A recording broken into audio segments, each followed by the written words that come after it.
Is this thing on? Word. So what, we get drunk. So what, we smoke weed. We're just having fun. Dito sa top, may kita nyo iba't ibang klase ng pollution.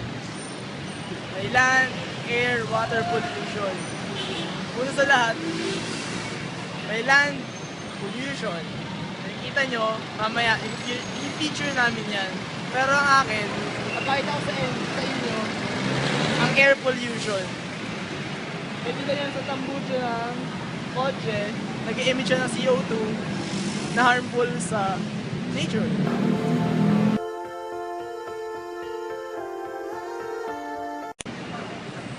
Dito po tayo sa top at ngayon po maghahanap tayo ng example ng land pollution. Ngayon po makita natin ng isang example ng land pollution. Ano po masasabi nyo tungkol sa land pollution na nakita natin sa paligid? Malala na kuya. Marami nang namamatay dahil sa pollution. Ayun po isang kasagutan sa ating tanong tungkol sa land pollution.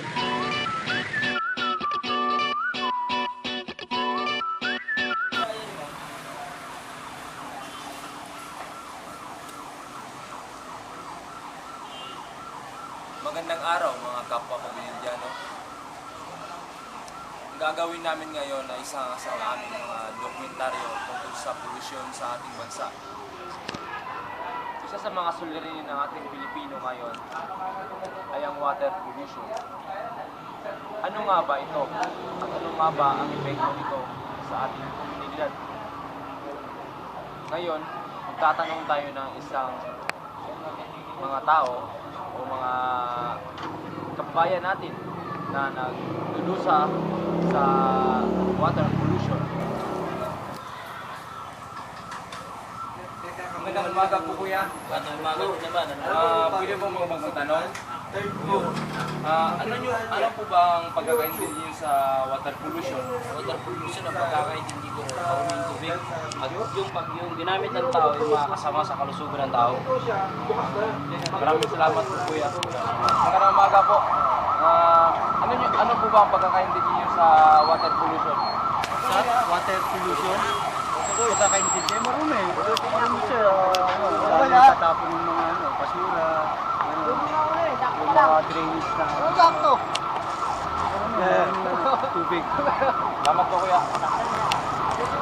Ano nga ba ang water pollution?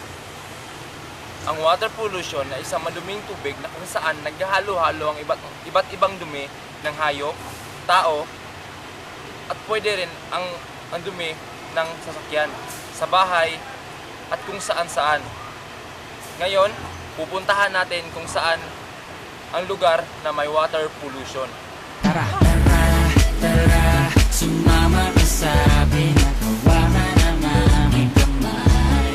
Tayo ay maglalakbay patungo sa lugar kung saan tayo lamang ay alam. Tara, sumama ka sa akin at hawakan ang aming kamay. Tayo ay maglalakbay patungo sa lugar kung saan. Nandito na tayo ngayon sa lugar na kung saan may isang mabaho at nakakalansang amoy. Tapos na.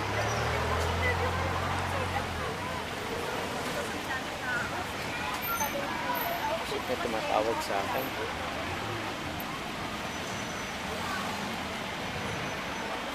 Video mo ulit sa akin. Ayan. Habang dumadaan ang mga tao dito, iba't iba ang kanilang mga reaksyon. May mga mabaho. Meron ding nagagalit dahil sa amoy ng esterong ito.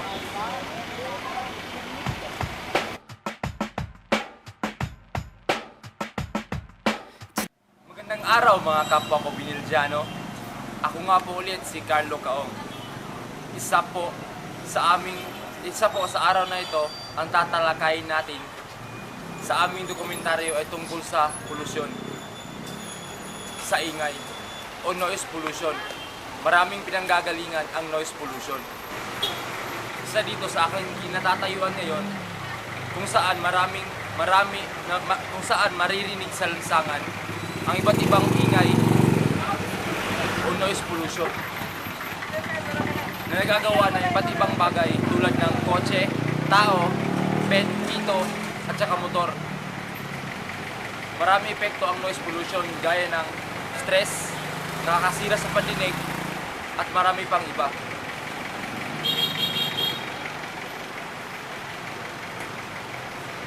I'll always remember our summer in Hawaii. Aloha. As you can see, here in Taft, there are lots of car. I mean, PUJ, PUB, and stuff. Tagalog na yan, tumatawa to eh. Hindi. Ano ba?